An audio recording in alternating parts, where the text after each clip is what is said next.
136, kelompok organisasi tiba.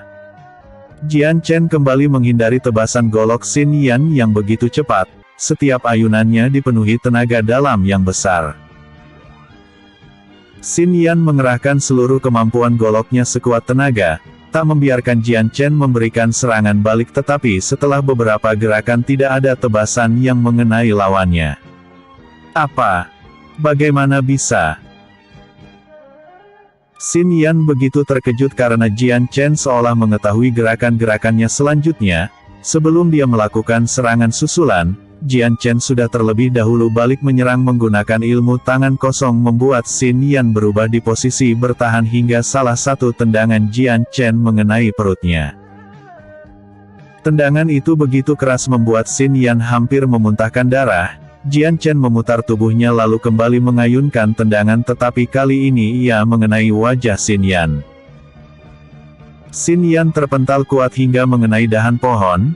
Ia mengelus pipinya yang ditendang Jian Chen sebelum meludahkan sesuatu dari mulutnya. Xin Yan tersentak kaget ketika gigi-giginya sudah terlepas dari tempat asalnya. Amarah Xin Yan memuncak, tetapi ia tak berani mengutarakannya. Ia menoleh ke 5 orang yang menontonnya sejak tadi lalu melotot. Apa yang kalian tunggu? Serang dia. Kelima orang itu meneguk ludah tetapi tak berani membantah Xin Yan yang merupakan tetua organisasinya. Mereka takut Xin Yan akan memberi perhitungan pada mereka setelah semua ini. Xin Yan buru-buru menyembuhkan luka dalamnya saat kelima bawahannya menyibukkan Jian Chen. Setelah itu ia langsung berbalik dan berlari tanpa peduli 5 orang bawahannya yang masih bertarung. Xin Yan menyadari kalau Jian Chen bukan lawannya, kekuatan ia dengan Jian Chen terlalu berbeda jauh. Tetua Xin, apa yang kau lakukan? Tetua Xin, tolong bantu kami. 5 orang yang sudah terlibat dengan Jian Chen begitu terkejut dengan tingkah Xin Yan yang begitu mendadak dan di luar dugaan mereka sekalipun. Mereka kini mulai menyesali terlibat bertarung dengan Jian Chen setelah atasannya saja langsung berlari terbirit-birit. Jian Chen tersenyum tipis, ia melirik sekilas Xin Yan yang lari sebelum mengalirkan tenaga dalam. Jian Chen menghilang dalam satu gerakan lalu muncul di depan lawannya. Ia memberikan satu pukulan kuat ke perut orang itu membuatnya refleks melepaskan golok. Sebelum golok itu jatuh ke tanah, Jian Chen mengambilnya lalu memotong kepala salah satu lawannya. Semua begitu cepat, keempat orang yang tersisa ingin kabur namun terasa lemas melihat temannya terbunuh dengan kejinya. Jian Chen tersenyum lebar lalu segera bergerak cepat menghabisi keempatnya dalam sekali ayunan pedang pada setiap nyawa. Xin Yan yang sempat melirik ke belakang langsung berkeringat dingin menyaksikan bawahannya terbunuh demikian mudah. Ia langsung mempercepat langkahnya sembari berharap Jian Chen tidak mengejarnya, namun baru ia menoleh ke depan Jian Chen sudah berada di sana menghadang langkahnya. Wajah Xin Yan memucat dipenuhi rasa takut, tubuhnya gemetar ketika menatap Jian Chen yang masih tersenyum lebar padanya. Kau tak boleh membunuhku. Jika kau berani membunuhku maka organisasi Gagak Besi akan mengejar dan mengincarmu sampai kau mati. Xin Yan mengeluarkan sisa keberaniannya dengan mengancam Jian Chen. Berharap nama organisasinya bisa membuat Jian Chen tidak berani membunuhnya. Oh, menarik, apakah kau ketua organisasi itu? Xin Yan mencoba menakuti Jian Chen dengan posisi tetua di organisasinya. Selain itu aku adalah adik dari ketua organisasi Gagak Besi, membunuhku tidak berbeda jauh dengan mengantarkan nyawamu. Jian Chen mengelus dagunya. Kau ternyata orang penting juga tetapi seharusnya dibanding menakutiku, di situasimu sekarang kau lebih baik memohon daripada mengancam. Jian Chen tertawa kecil sebelum mengangkat goloknya, berniat menghabisi lawannya namun sebelum ia melakukannya ada sebuah pisau terbang yang melesat cepat ke arahnya. Jian Chen menangkis golok itu namun golok yang dipegangnya langsung pecah berkeping-keping. Pisau yang dilemparkan pada Jian Chen mengandung tenaga dalam besar sehingga tidak bisa ditahan goloknya yang berkualitas biasa. Pisau-pisau kembali diterbangkan, Jian Chen berdecak kesal saat tak punya pilihan selain melompat mundur. Kesempatan tersebut langsung diabadikan oleh Xin Yan dan segera menjaga jarak dengan Jian Chen. Tak lama kemudian puluhan orang berdatangan. Salah satu dari mereka yang berkepala botak menatap Jian Chen penuh kebencian setelah melihat saudaranya akan dibunuh. "Kak Guichun!" teriak Xin Yan saat mengenalinya. Xin Yan bernafas lega setelah dikiranya tak akan lagi bernafas. Puluhan orang itu yang tak lain adalah kakaknya, Xin Guichun beserta seluruh anggota organisasi Gagak Besi yang baru datang. Jian Chen mengerutkan dahinya. Setidaknya hampir ada 40 orang di kelompok itu yang ada di depannya. "Ah, jadi kalian sudah datang, kupikir aku akan menunggu lama tetapi baguslah, sekarang aku bisa menghabisi kalian semua di sini." Jian Chen tersenyum lebar setelah melihat salah satu di antara mereka yaitu Xin Guichun berada di ranah alam bumi tahap 2. Selain pemimpinnya yang kuat, 5 dari mereka berada di alam kehidupan sementara sisanya berada di alam jiwa. "Siapa kau? Berani berniat membunuh adikku, akan kucincang tubuhmu hingga 1000 bagian." Xin Guichun menatap tajam Jian Chen penuh kemurkaan. "Hah? Adikmu itu pembunuh tetapi kau tidak rela dibunuh, yang benar saja." Jian Chen tertawa mengejek. Xin Guichun bertepuk tangan. "Bagus-bagus, kau bisa tertawa di saat situasi seperti, kami adalah organisasi pembunuh, yang di hadapan kau sekarang semuanya adalah para pembunuh. Lalu apa?" Jian Chen mengangkat alisnya, mulai merenggangkan tubuhnya untuk melakukan sedikit permanasan singkat. "Aku tidak peduli siapa kalian, mengingat kau tadi melemparkan pisau kepadaku, jangan harap bisa selamat dariku. Kau masih bisa mengancamku." Xin Guichun menatap dingin Jian Chen. "Kalau aku tidak bisa membunuhmu di sini maka namaku bukan Xin Guichun lagi." Setelah teriakan Xin Guichun, puluhan orang mengeluarkan goloknya lalu melompat menyerang Jian Chen bersamaan. Tatapan Jian Chen menjadi dingin seketika. Ia mengambil nafas perlahan sebelum menyerap seluruh cahaya di sekelilingnya membuat lingkungannya menjadi gelap gulita. Berbeda dengan organisasi Gagak Besi yang tengah kebingungan dengan fenomena yang terjadi, Jian Chen langsung bergerak cepat menghabisi setiap lawannya. Mu Yuan dan rombongannya sebenarnya sedang tertidur lelap namun suara keributan yang begitu keras membangunkan mereka.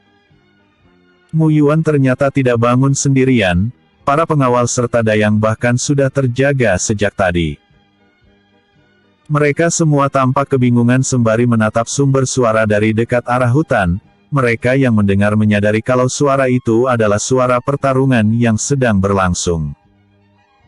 Mu Yuan langsung bertanya pada kepala pengawal untuk mencari tahu lebih lanjut. "Nona, sepertinya dari pertarungan ini ada salah satu dari mereka yang datang berniat buruk kepada rombongan kita, khususnya pada Nona. Apapun sebabnya mereka tidak ada alasan bertarung di dekat hutan seperti ini." Mendengar itu Mu Yuan meneguk ludah, perasaan cemas menyelimuti hatinya. Ia kemudian melirik sekitar mencari keberadaan seseorang. "Sebentar, di mana pendekar Jian sekarang?" Pertanyaan tersebut menyadarkan yang lain. Mereka ingat bahwa Jian Chen sama sekali belum terlihat sejak tadi dan hanya kuda putihnya saja yang masih terikat.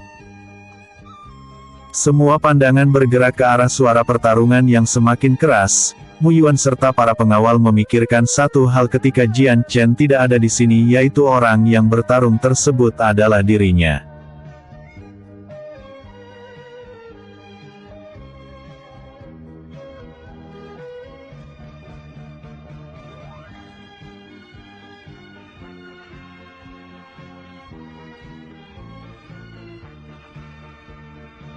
(137) Menyaksikan semuanya. Jian Chen bertarung melawan seluruh anggota organisasi itu tanpa gentar. Pukulan atau tendangannya begitu cepat dan kuat, membuat semua anggota organisasi itu kewalahan menyambutnya. Usai sekelilingnya telah kembali terang, sekiranya Jian Chen sudah menghabisi beberapa dari mereka. Dia mengambil salah satu golok yang dipegang lawannya lalu kemudian menggunakannya sebagai senjata. Serangan Jian Chen kini berubah menjadi mematikan. Xin Guichun langsung ikut terlibat dalam serangan tersebut. Ia mulai mengakui Jian Chen mempunyai kekuatan yang tinggi untuk mendukung ucapannya. Siapa sebenarnya dirimu? Aku tidak pernah mendengar pengawal keluargamu ada yang kuat seperti kau. Xin Guichun bertanya. Apa itu penting? Tidak mengubah kalau sekarang kalian sudah bertarung denganku. Jian Chen tersenyum sinis. Xin Guichun sebenarnya sedikit menyesal berurusan dengan Jian Chen. Ia tak mempermasalahkan keselamatan dirinya tetapi sangat terpukul ketika satu persatu anggotanya terbunuh. Xin Guichun kini bekerja sama dengan 5 tetuanya yang berada di alam kehidupan lalu menyuruh semua bawahannya untuk mundur dan menjauhi pertarungan. Jika mereka yang berada di ramah alam jiwa terus menyerang Jian Chen, alih-alih membantu justru akan membuat mereka terluka atau yang paling parah bisa terbunuh. Jian Chen menyadari siasat Xin Guichun itu dan ia tak membiarkannya terjadi. Jian Chen mengalirkan tenaga dalam yang cukup besar lalu melakukan ayunan golok yang kuat. Ayunan tersebut menimbulkan gelombang pedang yang dahsyat, memukul mundur Guichun dan 5 tetuanya hingga beberapa langkah. Guichun dan kelimanya sama-sama merasakan sakit pada kedua tangannya akibat menahan gelombang pedang Jian Chen. Mereka tidak menduga Jian Chen akan menghabiskan tenaga dalam sebanyak itu dalam satu serangan. Saat keenamnya berusaha menghentikan getaran tangannya yang memegang senjata, Jian Chen tidak memberikan serangan susulan pada mereka melainkan bergerak pada anggota-anggota lain yang tadi sempat mundur darinya. Jian Chen berniat tidak membiarkan salah satu dari mereka yang tersisa, meski dirinya tidak pernah mempunyai urusan dengan kelompok organisasi itu, baik di kehidupan pertama atau sekarang tetapi setelah mendengar mereka berasal dari kelompok pembunuh, Jian Chen memutuskan memberantasnya. Dimanapun dan kapanpun, organisasi pembunuh tetaplah orang jahat yang telah banyak menghabisi nyawa orang tak bersalah. Alasan yang sama sudah cukup membuat Jian Chen bertekad menghancurkannya.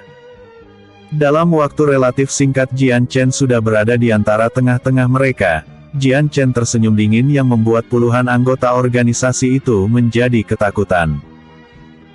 Jian Chen tak membuang waktu, ia membelah dirinya menjadi 5 lalu bergerak cepat menghabisi anggota organisasi yang tersisa. Dalam beberapa kedipan mata saja Jian Chen berhasil menghabisi 15 orang lainnya lagi. Berhenti. Jangan membunuh semuanya. Xin Guichun histeris melihat satu persatu bawahannya terbunuh di tangan Jian Chen. Xin Guichun bersama 5 tetuanya buru-buru mengejar Jian Chen apalagi ketua organisasi itu melihat Jian Chen mendekati adiknya kembali. Xin Guichun berhasil tepat waktu hanya saja saat sampai Jian Chen sudah menghabisi orang-orangnya dan hanya menyisakan 7 orang saja termasuk adiknya. Amarah Xin Guichun memuncak. Akan kubunuh kau menjadi beberapa bagian. Xin Guichun kembali menyerang dengan begitu buas, hatinya sudah tersayat-sayat ketika melihat puluhan anggotanya yang susah payah ia bentuk terbunuh begitu saja. Jian Chen tersenyum tipis lalu menyambut serangan Guichun beserta 5 tetua lainnya. Pertarungan sengit kembali terjadi dengan Jian Chen di posisi bertahan. Keenamnya bertukar puluhan jurus, mengeluarkan teknik terbaik mereka dan juga senjata rahasia namun setelah beberapa kali serangan Jian Chen masih tenang menerima serangan keenamnya tanpa luka lecet sedikitpun. Yang awalnya mereka bernafsu ingin membunuh Jian Chen tetapi lama-lama Guichun baru memahami situasinya. Kemampuan Jian Chen memang berada di luar jangkauan mereka. Keraguan-raguan mulai muncul di hati Guichun dan 5 tetua, insting mereka mengatakan bahwa Jian Chen bisa menghabisi mereka kapan saja selama ia mau. Serangan keenamnya tidak lagi sekuat dan sekompak sebelumnya. Hal ini menjadi peluang bagi Jian Chen menyerang balik. Golok Jian Chen tiba-tiba menyala keemasan. Ia mengayunkan tangannya dengan cepat lalu memotong senjata lawannya dalam sekali tebasan. Jian Chen kembali mengayunkannya goloknya sebelum keenamnya bereaksi, tetapi kali ini senjatanya terarah pada leher lawannya. 3 dari 6 lawannya langsung terbunuh seketika. Wajah Guichun memucat, sebelum serangan itu dilakukan ia sudah melompat lebih dahulu. Keringat dingin mulai membanjiri tubuhnya, kedua tetua yang lain tidak berbeda jauh dengan reaksi Guichun yang ketakutan. Xin Yan tak lama datang dan menghampiri Guichun. "Kakak, dia terlalu berbahaya, sebaiknya kita melarikan diri sebelum terlambat." Jian Chen tidak membiarkan bisikan Xin Yan yang terdengar di telinganya menjadi terwujud. Ia bergerak cepat menggunakan elemen cahaya lalu muncul di 2 tetua tersisa, dalam satu gerakan keduanya langsung terhabisi. Xin Yan dan Guichun serta beberapa orang bawahannya yang tersisa meneguk ludah lalu tiba-tiba Guichun berteriak dengan lantang. "Semuanya, lari!"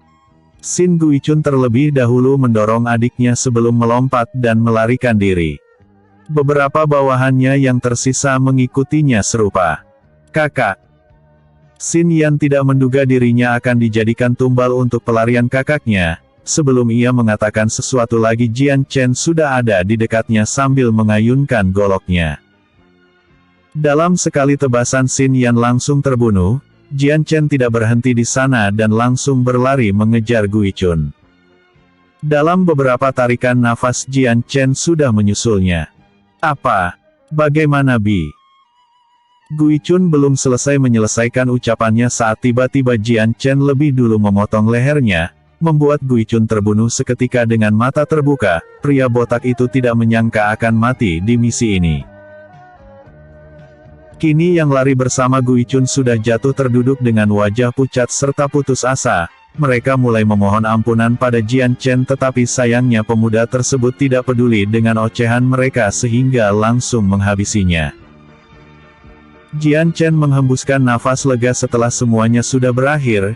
Ia hendak melakukan sesuatu tetapi Lili sudah berteriak dulu memerintahkan Jian Chen menyerap kultivasi orang-orang yang dibunuhnya.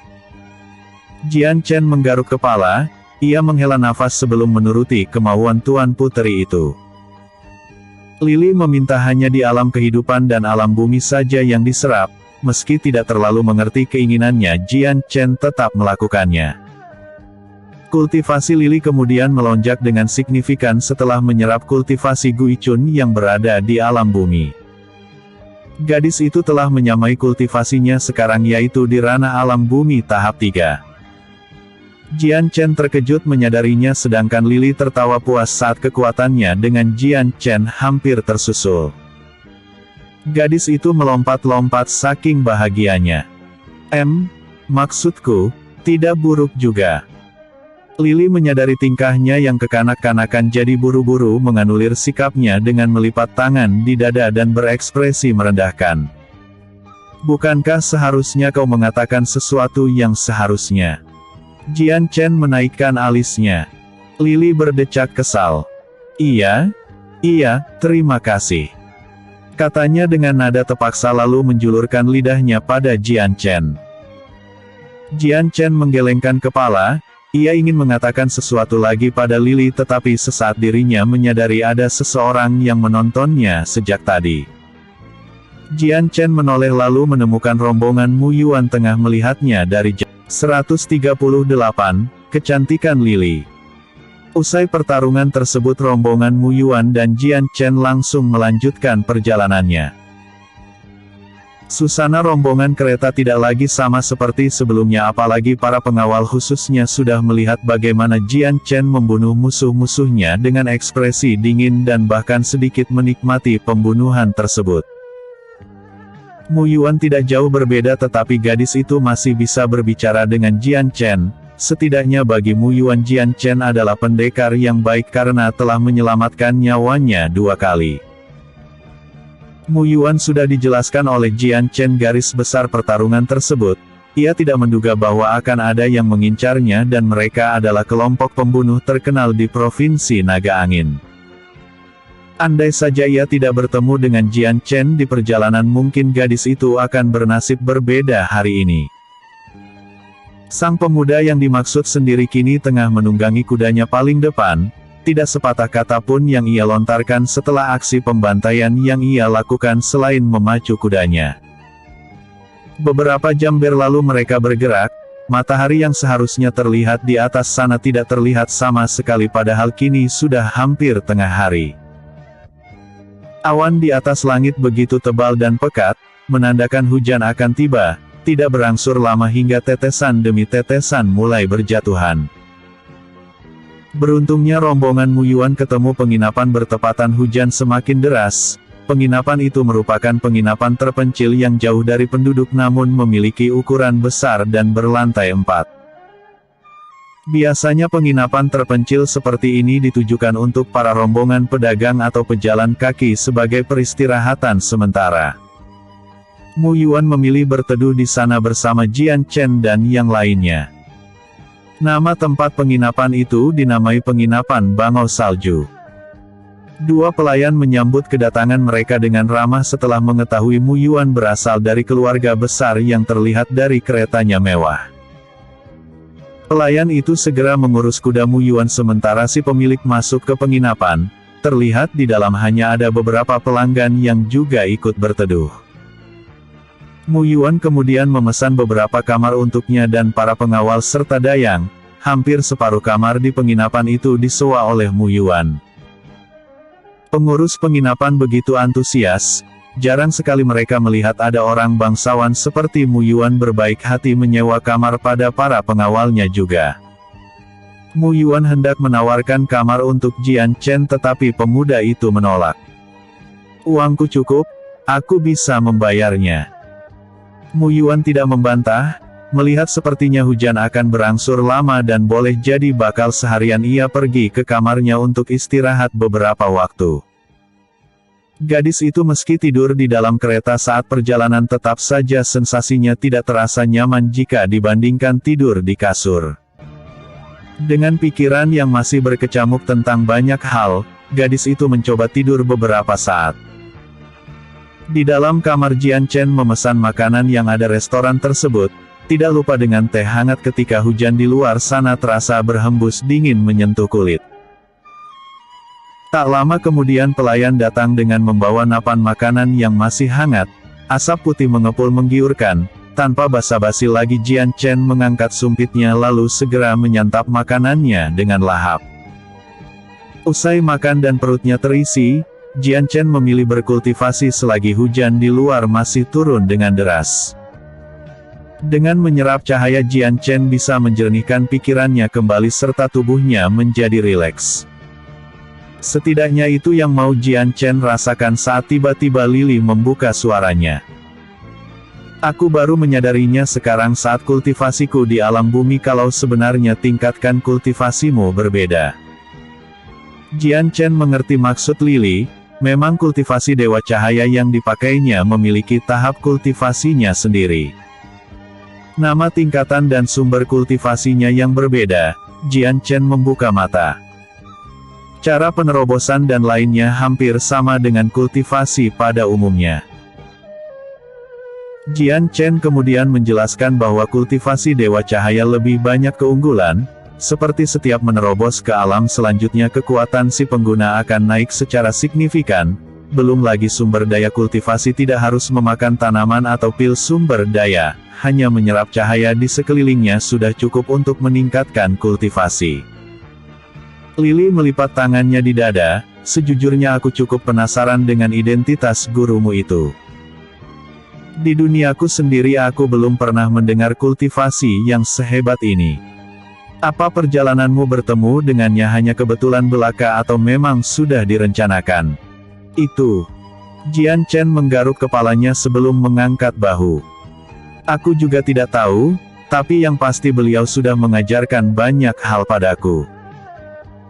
Jian Chen kemudian masuk ke alam dantiannya, Pandangan pertama yang dilihatnya adalah seorang makhluk indah berupa gadis cantik yang memakai gaun berwarna merah. Kulitnya yang putih begitu kontras dengan gaunnya yang anggun. Lily mempunyai mata merah yang indah dengan rambut panjang terurai. Tubuh Lily juga ramping dan ideal untuk gadis pada umumnya. Lily berdecak kesal melihat tatapan Jian Chen membuat sang pemuda tersadar lalu batuk pelan. Maaf. Mendengar suara Lily dan melihat fisiknya secara langsung jelas berbeda. Jian Chen tidak henti-hentinya terpesona dengan gadis di depannya walau ini bukan pertama kalinya ia bertemu. Menurut Jian Chen, kecantikan Lily memang di atas Mei Li sementara keanggunannya tidak berbeda jauh dengan Ziyun. Jika saja Lily tidak bersikap jutek atau lisannya tidak kasar, Jian Chen yakin dia mempunyai aura karismatik seperti Jian Ya. Ngomong-ngomong kultivasi, daripada berbicara kultivasiku, bukankah kultivasimu juga tak kalah sama? Jian Chen bertanya balik.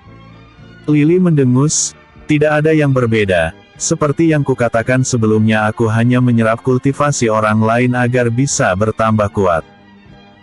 Singkatnya semakin tinggi kultivasi pendekar yang kuserap maka semakin cepat kultivasiku naik.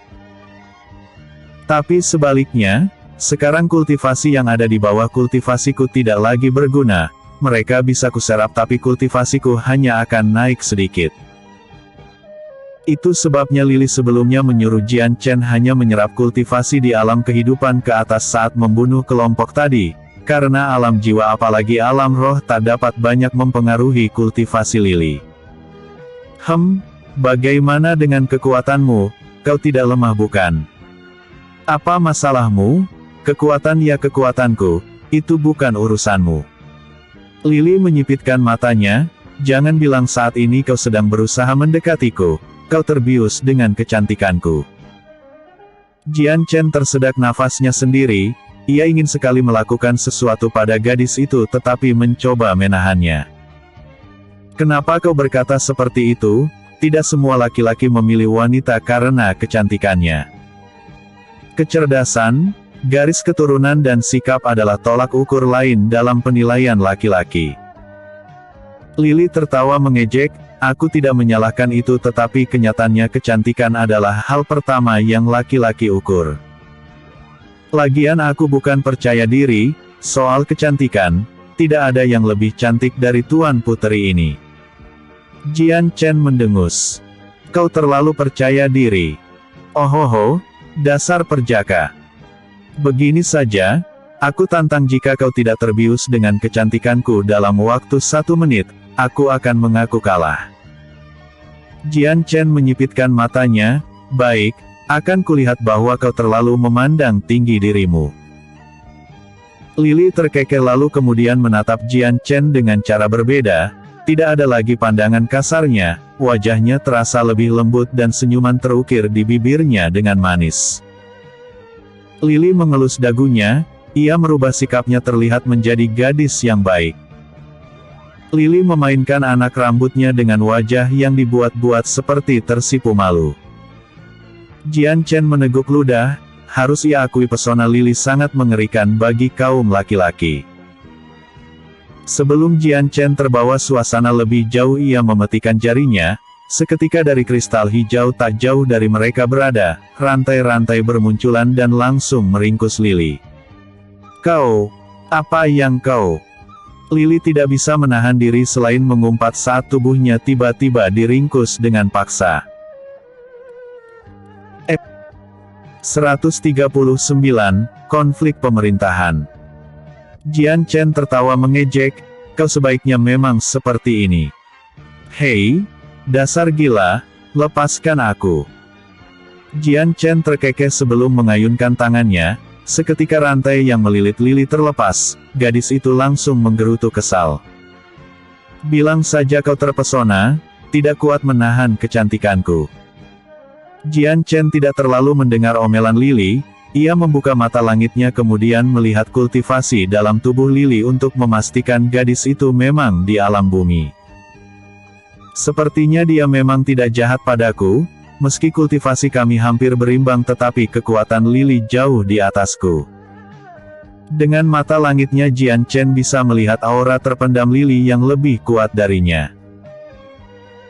Setidaknya Jian Chen bisa mengalahkan seseorang yang berada 3 tahap di atas kultivasinya, seperti sekarang karena kekuatan Jian Chen menyamai seseorang di alam bumi tahap 3 maka ia bisa mengalahkan mereka yang ada di alam bumi tahap 6. Sedangkan jika alam bumi tahap 7 itu di luar kemampuannya namun hal tersebut tergantung pada situasi. Jika punya pusaka yang hebat atau ada momentum menyerang yang baik, Jian Chen bisa mengalahkan yang lebih kuat lagi. Intinya pertarungan di lapangan adalah penentu semuanya, terkadang orang yang punya strategi bisa membunuh orang kuat sekalipun. Jian Chen menghela nafas. Melihat Lily yang sepertinya masih menggerutu kesal olehnya ia sudah tak bisa bicara lagi. Jian Chen langsung kembali ke alam sadarnya. Jian Chen menemukan langit masih mendung jadi dia melanjutkan berkultivasi. Hujan di luar baru reda ketika hari sudah gelap, karena terlanjur malam maka rombongan Mu Yuan menginap di sini. Tidak ada yang mengganggu Jian Chen selama berkultivasi. Baru matahari mulai terangkat Mu Yuan menghampiri pintu kamarnya. Gadis itu tampak ragu mengetuk kamar Jian Chen jadi sebelum dia melakukannya, Jian Chen lebih dulu memanggil nama gadis itu. Pendekar Jian, maaf mengganggu istirahatmu. Jian Chen menggeleng, tidak mengganggu, apakah Nona membutuhkan sesuatu? Itu. Sebenarnya aku ingin bertanya sesuatu hal. Menyadari Mu Yuan hendak berbicara serius Jian Chen menyuruhnya masuk. Keduanya duduk terpisahkan meja persegi. Pendekar Jian, apakah Anda tahu siapa yang mengirim pembunuh bayaran tadi? Jian Chen mengerutkan dahi, tidak menduga Mu Yuan akan bertanya tentang hal tersebut padahal gadis itu sudah melihat apa yang dirinya lakukan pada para pembunuh gagak besi. Jian Chen mengelus dagunya. Kalau soal pengirimnya aku tidak tahu tetapi aku pernah mendengar bahwa mereka dibayar oleh sebuah klan besar. Klan besar. Wajah Mu Yuan memucat, dari reaksinya ia sudah mengetahui klan mana yang berniat membunuhnya. Apakah Nona mengetahuinya? Mu Yuan mengangguk lalu kemudian menjelaskan bahwa klan besar itu yang tak lain adalah klan yang memimpin pemerintahan provinsi. Mu Yuan tidak menduga bahwa mereka akan berambisi seperti ini hingga harus membunuh seseorang. Aku tidak mengerti, setahuku keluargamu bergabung dengan klan pemerintahan bukan? Kenapa mereka harus membunuh sekutunya? Mu Yuan menggeleng pelan. Pendekar Jian, situasinya tidak sesederhana itu. Tahun-tahun belakangan ini klan Yun, yang merupakan klan pemimpin provinsi Naga Angin akan menurunkan kepemimpinannya pada anaknya. Mu Yuan menghela nafas berat. Masalahnya kedua puteranya itu adalah kembar, saat mengetahui ayahnya akan turun jabatan keduanya malah memperebutkan tahta dari ayahnya itu alih-alih bersatu dan saling mendukung. Akibat ulah dari dua puteranya tersebut kini situasi klan Yun memanas dan seperti terbelah menjadi dua sisi. Satu di sisi yang mendukung kakaknya sedangkan satu lagi di sisi adiknya. Menurut Mu Yuan, sang adik bisa dibilang lebih terampil dari kakaknya, pintar dalam politik serta lebih merakyat, berbeda dengan kakaknya yang tegas dan cenderung berambisi. Kedua kembar puteranya itu kemudian berlomba-lomba memperluas pengaruhnya ke seluruh provinsi. Jelas sekali sang adik akan menang sedangkan kakaknya justru sebaliknya. Belakangan ini ada isu bahwa karena sang kakak kesulitan mencari pendukung maka organisasi-organisasi jahat memihak padanya, dan yang lebih serius adalah salah satu organisasi yang mendukung itu berasal dari 12 sio pemburu. Menyadari kakaknya berada di jalan yang salah ketika akan memimpin kelak, sang adik tidak membiarkan itu terjadi. Ia langsung memperbesar dukungannya yaitu bersekutu dengan keluarga-keluarga besar, keluargamu adalah salah satunya. Jian Chen mulai mengerti inti cerita Mu Yuan, Jelasnya sang kakak tak tinggal diam melihat adiknya terus memperbesar pengaruhnya sehingga ia mencoba menghancurkan pendukung adiknya itu dengan menyewa pembunuh bayaran. Dunia politik memang tidak menggunakan adu kekuatan dalam permainannya, tetapi dunia mereka tidak jauh kejam dengan dunia persilatan. Jian Chen menggelengkan kepala pelan. Jian Chen sebenarnya tidak terlalu peduli dengan masalah yang dihadapi provinsi lain karena memang setiap provinsi pasti mempunyai masalah tersendiri.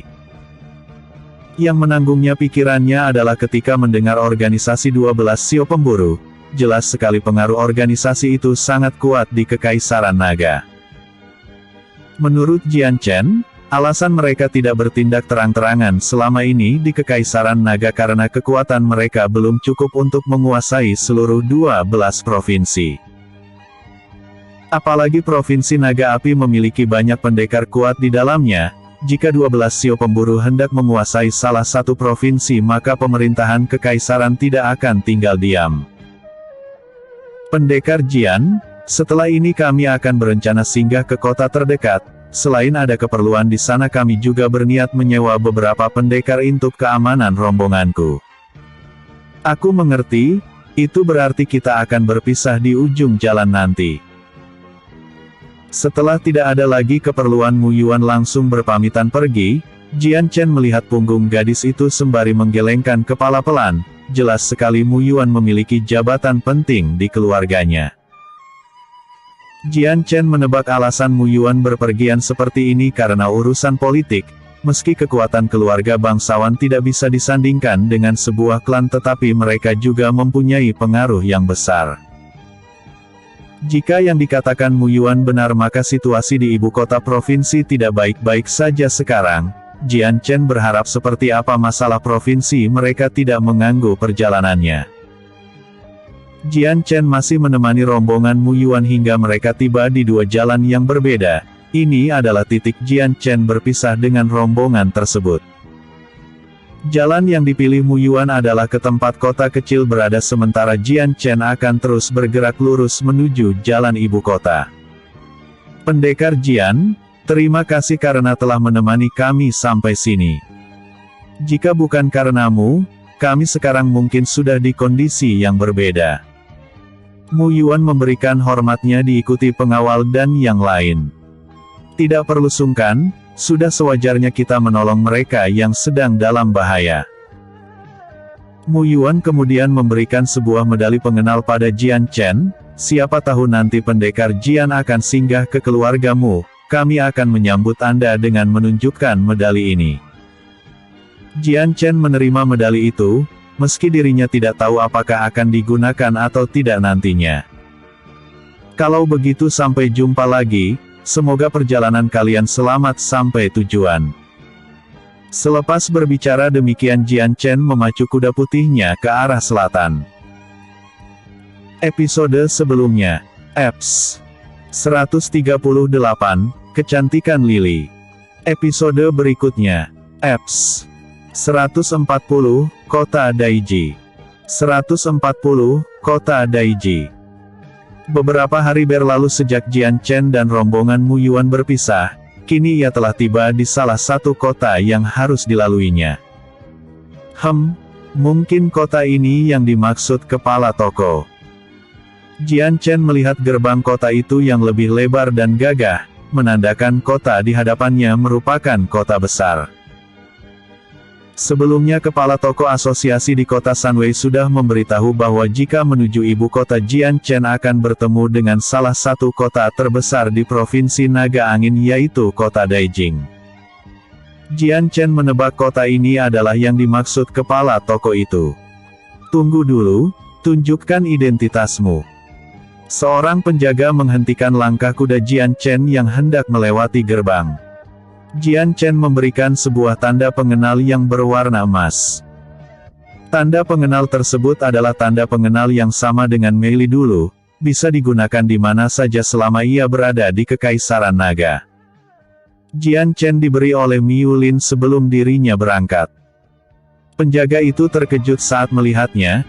Ia menatap tanda pengenal itu lalu memandang Jian Chen bergantian, merasa tidak percaya. Tak lama kemudian senyum terukir di penjaga itu, menunjukkan hormat pada Jian Chen. "Maaf, aku tidak tahu identitas Tuan, silahkan masuk." Penjaga itu kemudian menyuruh penjaga yang ada di bagian memeriksa untuk memperbolehkan Jian Chen lewat tanpa pemeriksaan lebih lanjut. Melihat kuda putihnya yang terlihat mahal dan indah membuat penjaga semakin meyakini Jian Chen bukanlah sosok orang biasa. Jian Chen menatap kartu emas yang diberikan Miu Lin sesaat sebelum tersenyum geli. "Aku tidak tahu kartu apa ini, tetapi sepertinya mereka yang memegangnya adalah orang yang sangat penting."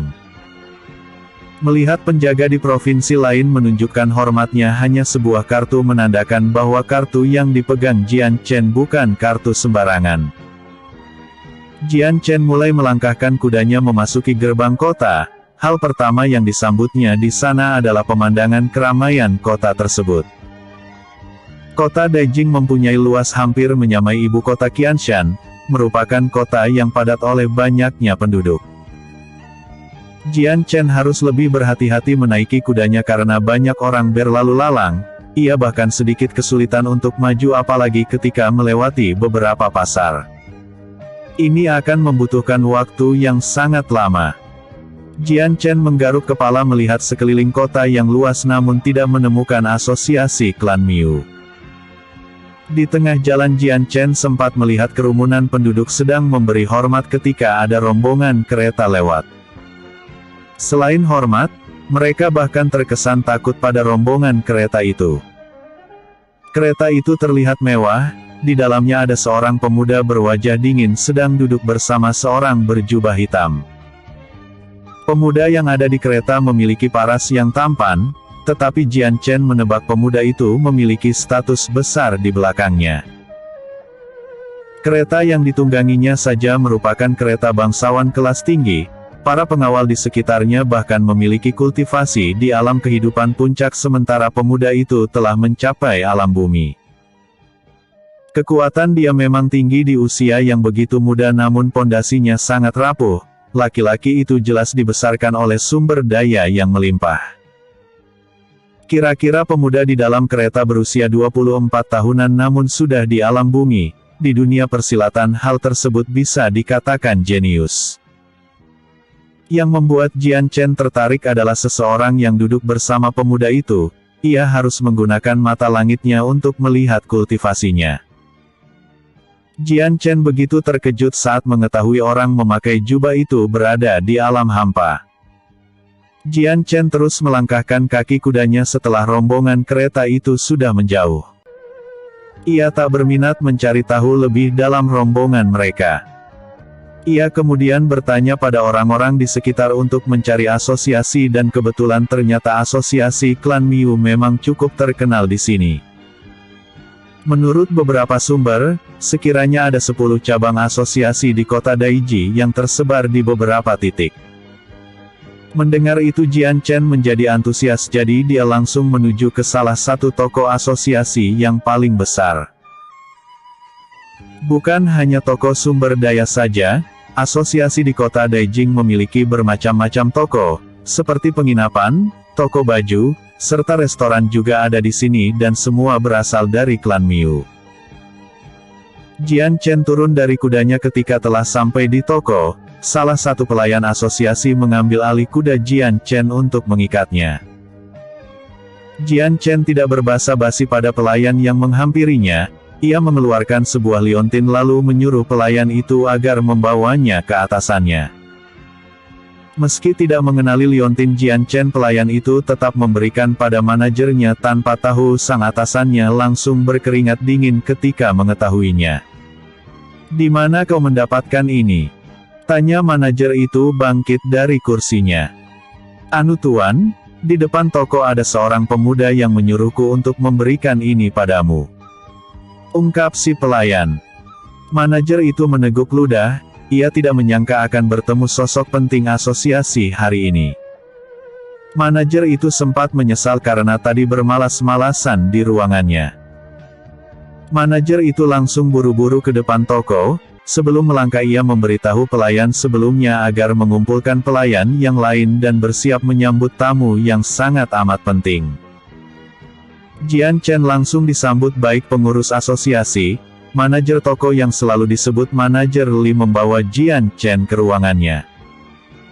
Aku tidak menyangka klan yang ada di provinsi lain bisa berpengaruh sebesar ini. Seberapa pentingnya asosiasi klan Miu di kota Daiji? Tanya Jian Chen sembari melihat sekeliling toko yang cukup besar. Cukup besar Tuan Muda, pemerintah kota serta klan-klan besar di sini bahkan berusaha menjalin kerjasama pada asosiasi kita. Terutama soal pil sumber daya. Jian Chen mengangguk-angguk mendengarnya, ia kemudian menyebutkan alasannya ke sini yaitu ingin mengirim surat ke Miulin. Manajer Li segera menyiapkan keperluan Jian Chen. Ia membawa kurungan hewan yang di dalamnya ada sebuah merpati berbulu kemasan. Merpati emas itu adalah transportasi pengirim surat yang biasanya digunakan Kekaisaran Naga untuk mengirim sebuah pesan bila jaraknya jauh. Selain cara ini sangat cepat, merpati juga cocok bagi Kekaisaran Naga yang memiliki daratan seperti 12 pulau yang besar di mana memang merupakan wilayah perairan. Jian Chen ingin memberitahukan keberadaannya pada Miulin dan juga ingin melihat situasi di ibu kota Qianshan sekarang. Manajer Li duduk di hadapan Jian Chen yang sedang menulis surat tersebut dengan perasaan canggung. Oh ya? Aku baru pertama kali ini ke kota Daiji. Tadi aku melihat rombongan kereta yang... Jian Chen menjelaskan dia melihat sebuah rombongan kereta mewah yang berjalan dan seperti ditakuti penduduk setempat. Ia juga melihat ada seorang pemuda di dalam kereta tersebut. Ah, pasti Tuan Muda bertemu dengan Pangeran Longxia. Pangeran tersebut memang baru tiba di kota Daiji. Siapa dia? Aku melihat penjaga mereka sangat kuat, belum lagi ada satu pendekar hebat yang bersamanya. Apakah dia wali kota ini? Tuan Muda, status Pangeran Longxia lebih tinggi dari itu. Dia adalah putra dari klan Yun yang menjabat pemerintah provinsi ini sekaligus kandidat yang akan memimpin provinsi nanti. Jian Chen tersentak, maksudmu saudara kembar yang merebutkan tahta itu? Benar Tuan Muda, dia adalah kakaknya, sedangkan nama adiknya Yun Longxua. Tangan Jian Chen yang menulis terhenti. Baru beberapa hari berita ini dijabarkan Mu Yuan tetapi tidak menyangka akan bertemu dengan salah satu dari mereka. Episode sebelumnya, Eps 139, Konflik Pemerintahan. Episode berikutnya, Eps 141, Makam Kuno.